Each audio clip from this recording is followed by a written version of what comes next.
Please welcome a leader who helped shape the vision of the Obama Presidential Center from the very beginning, a longtime advisor to President and Mrs. Obama, Chief Executive Officer of the Obama Foundation, Valerie Jarrett.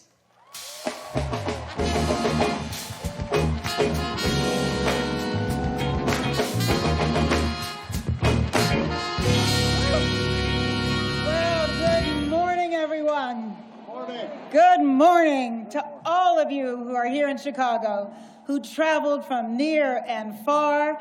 Oh my goodness, you're here to celebrate with us, and many of you came through some pretty atrocious weather. And to everyone watching from home, this is a glorious day, and it is for all of you, and the sun is out. So we want you to enjoy the moment. Yes. I am thrilled to officially welcome you to the opening of the Obama Presidential Center.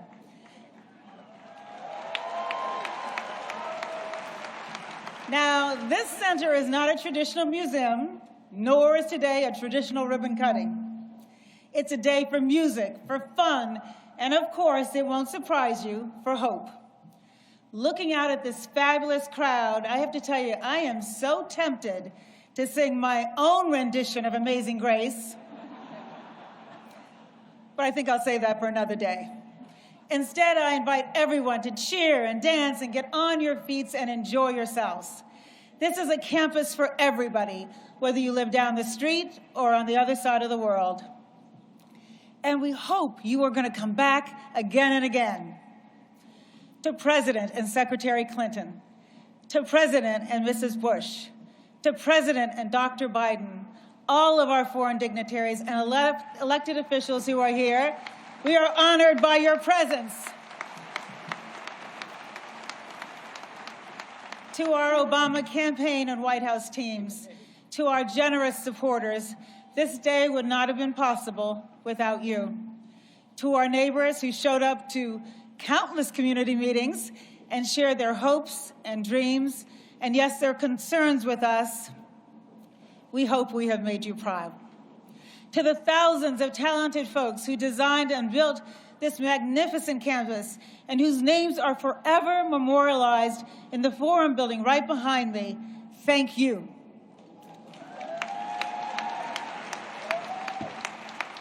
To our board of directors, Marty Nesbitt, our chairman, all of the members of the board who provided exceptional oversight and guidance and support, and to my amazing team, whose dedication and commitment to excellence have made our programs, the center, and this celebration all exceptional. Thank you. We'd also like to take a moment to recognize the original inhabitants of the land upon which we are gathered today. We honor the Anishinaabe, the Council of Three Fires, the Ojibwe, the Odawa, and the Potawatomi nations. And to our family and friends whose unwavering love and support help sustain us throughout this incredible journey, thank you. And lastly, thank you, Barack, Michelle, Malia, and Sasha, for your grace and your service to this country, each in your own way.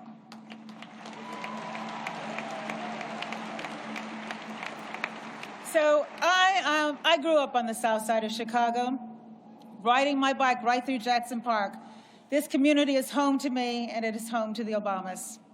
I first met Michelle and Barack 35 years ago. They were engaged to be married. Malia and Sasha were a glimmer in their eyes, and they were just beginning their careers. They didn't know what path their lives would take, but they were both committed to a life of service. They were two very young and talented people who wanted to leave the world a little better than they found it. Now, a lot has obviously changed since then, and I'm not just talking about Barack's hair color. Sorry about that. But I'll tell you what has not changed.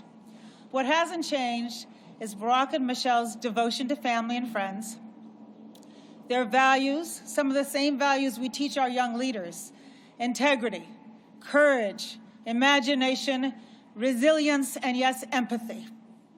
and their unmistakable belief, their unshakable belief that to whom much is given, much is expected.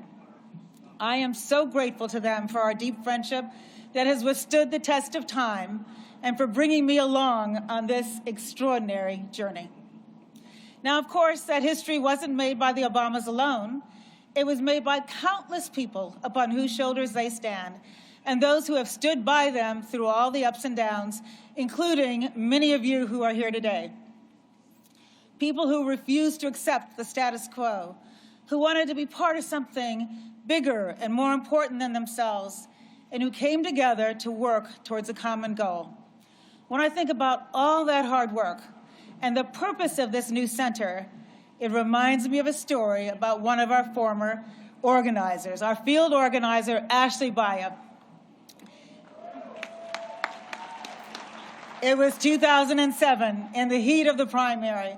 I traveled to Conway, South Carolina, to try to convince a couple dozen undecided voters to support Barack Obama. Ashley, who was a 20-year-old white woman from Florida, greeted me pretty confidently as we walked in the room. And she kicked us off by sharing her personal story with the group. She told us that when she was 9 years old, her mom lost her job and her health insurance after being diagnosed with cancer. In order to help save money to pay for treatment, Ashley convinced her mom that she loved mustard and relish sandwiches. Yeah. So for a year, that's what Ashley found in her lunchbox. She told the group that she supported Barack Obama for a simple reason. He cared. He cared about making sure that all Americans could have essential and affordable health care. After Ashley spoke,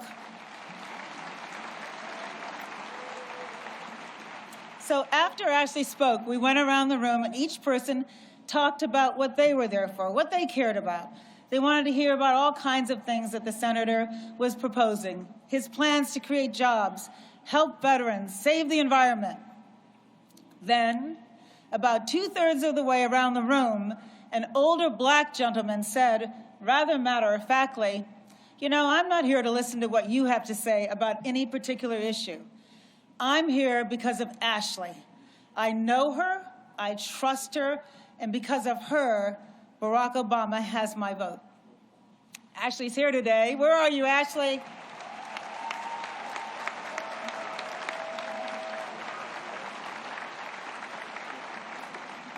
She's not going to stand up.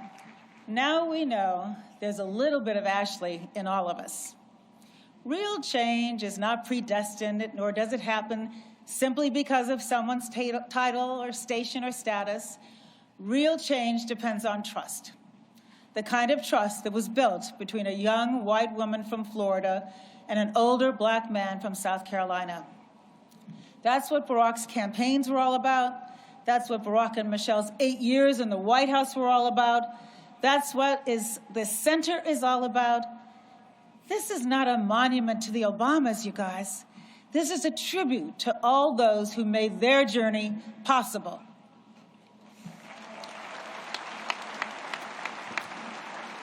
Inside this museum and throughout this magnificent campus, you're going to find the stories of ordinary people who did extraordinary things.